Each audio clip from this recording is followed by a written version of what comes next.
Hello, in front of me I've got iPhone 14. In this video I'll show you how to set custom ringtone. In the beginning, let's go to settings,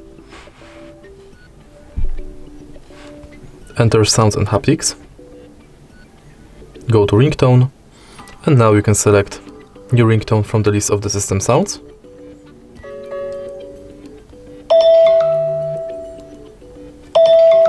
Or from Tone Store,